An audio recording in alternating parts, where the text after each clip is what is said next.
Want to create shots like these without having to use a slider? In this video, I'm going to show you exactly how.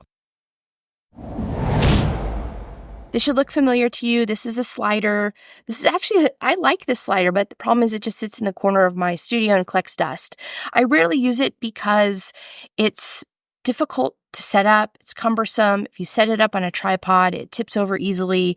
If I want to take this on site with a client, it's just not something I'm typically going to pack unless I have a crew with me, and I oftentimes am not in that situation. So, however, as a filmmaker, being able to capture those smooth, controlled shots is something that you should be able to do. So I recently found a new device. I'm going to show this to you now. And this is what I used to capture all the footage at the beginning of this video. So that device is this small-sized dolly. This is made by Neewer.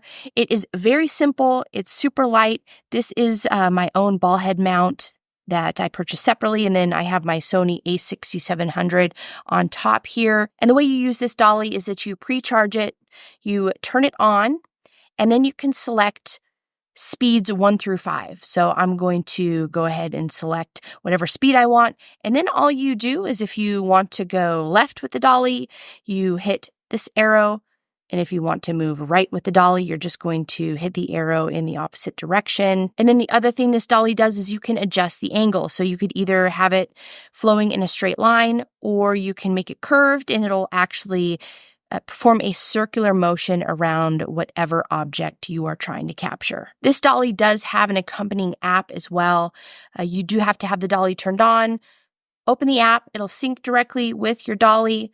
Here you can select either left or right. You can also adjust the speed, however fast you want to go. Also has time-lapse functionality and some other items here in the app. But as you can see, this is just a very simple piece of equipment that you can easily just place on a tabletop like this. This is a circular tabletop, so I can adjust the angle of the dolly to wrap around the table and wrap around whatever object that I'm trying to capture.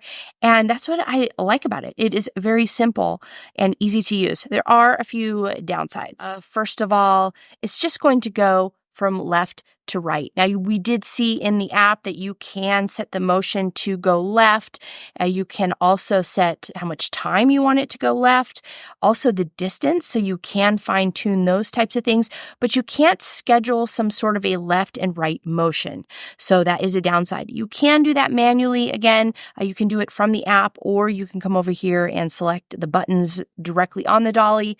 But if you are moving left and then you want the motion to switch and go right, it is not smooth. It's going to take a second. It's going to stutter a little bit as the dolly adjusts to the new motion, and it's going to go from left to right. So if you do want that sweeping back and forth motion, this isn't going to give you the ability to do that.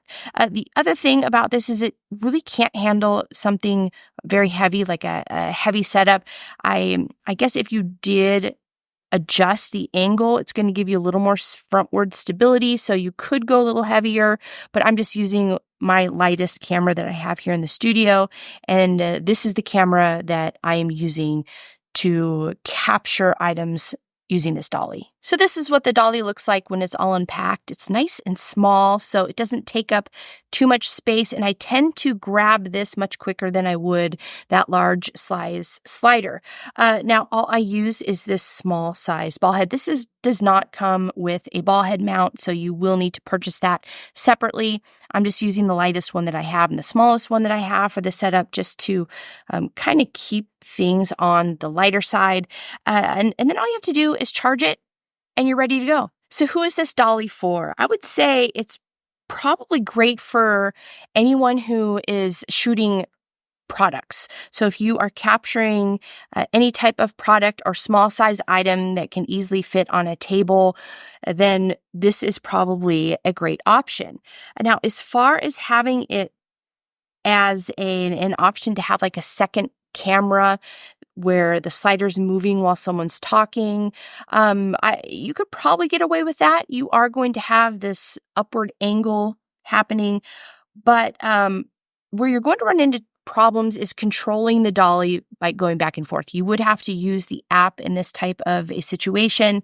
And not to say you couldn't use it, but I would say you do have to be kind of hands-on and paying attention because this could roll off a table. You can't pre-program it to do certain actions. So you do have to be on top of things in terms of moving the camera back and forth. So if you are going to use this as a second camera on this dolly, I would suggest having someone else on the shoot with you. And that's their job, is to really keep an eye on the camera that's sitting on top of the dolly. So either way, because of the simplicity, because of its size, I think I'm going to be using this a lot here in the studio. Let me know what you think. Would you purchase this dolly? And even more, would you replace this dolly with the slider that might be sitting in the corner of your studio collecting dust? Before you head out, hit the thumbs up if you like this video and subscribe if you enjoy videos like these. Thanks as always for tuning in, and I'll see you again in next week's video.